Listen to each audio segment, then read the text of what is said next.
Bonjour. Je ne peux entamer ce billet sans un mot pour Arnaud Beltrame, gendarme assassiné vendredi comme 3 autres victimes par un djihadiste fou. Certains disent qu'il n'y a plus de héros, il a prouvé le contraire. Mais bon, allez, en France, d'autres humeurs ont aussi occupé la semaine, dont la contre-attaque de Nicolas Sarkozy, et c'est clair, le dinosaure n'est pas mort, n'en déplaise à ceux qui le vomissent, et ils sont nombreux. On l'a donc placé en garde à vue pendant 2 jours, mais en le laissant rentrer chez lui pour faire dodo ou travailler avec son avocat. Alors, en faisant la gueule, certes, il a toujours répondu aux convocations, et je ne pense pas, mais alors pas du tout, qu'il y avait le moindre risque de le voir s'enfuir. Une garde à vue, c'est aussi fait pour empêcher des complices de communiquer entre eux. Et je n'arrive donc pas à comprendre en quoi celle-ci était nécessaire, ni le contrôle judiciaire lui interdisant de communiquer avec Guéant ou Hortefeux, puisqu'ils auraient eu des années en cas de besoin pour s'entendre sur certains points. Sauf à vouloir réellement humilier l'ancien chef de l'État, qui étonnamment se retrouve régulièrement devant un même juge d'instruction, ce qui n'est pas vraiment catholique, reconnaissons-le. Alors, soyons clairs, car de 2 choses l'une.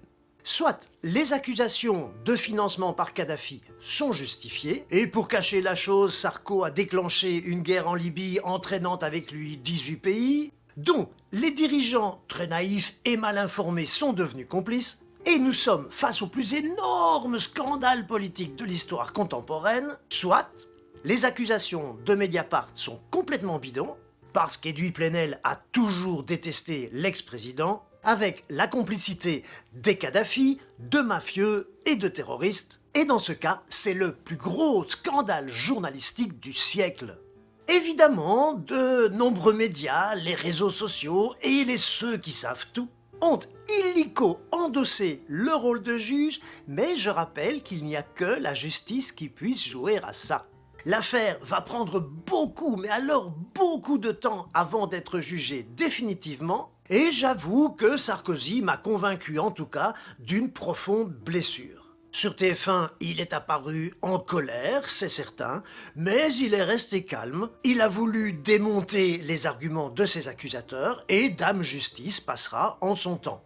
Je m'étonne tout de même de constater que les paroles du fils, du cousin, du beau-frère de Kadhafi, tous dingues et sanguinaires, d'un homme d'affaires véreux, moult fois condamné, et même d'un terroriste coupable de la mort de 150 passagers du vol Delta, soient entendues au même diapason que celles d'un homme qui a dirigé la France. Qu'on l'aime ou qu'on le déteste, il y a, à mon sens, un minimum de respect à avoir pour la fonction, au moins dans la forme.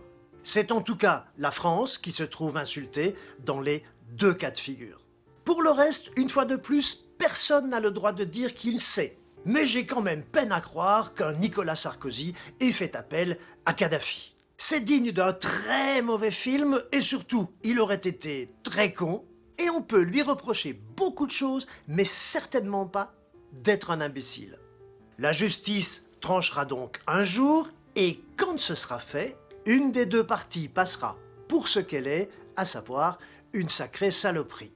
Alors, en attendant de savoir qui est la crapule, ne courons pas après le César du meilleur juge ou avocat bidon, ou alors lançons-nous dans des études de droit, juste histoire d'être un peu légitime.